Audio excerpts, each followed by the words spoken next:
How to turn on and enable auto update apps on Play Store. Hello guys, so on this video I'm going to show you how to enable auto update apps on Play Store. First thing you have to do is simple go to Play Store. As you can see, this is the home page right here. Now go to the top corner, click on your profile picture. Now click on it and click on the settings right here. After you click on settings, now click on network preferences right here. Click on app, the auto update apps option.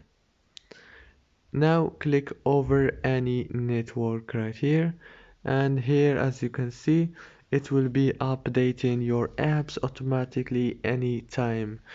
If this video was helpful, please don't forget to like and subscribe, and thank you so much for watching this video until the end.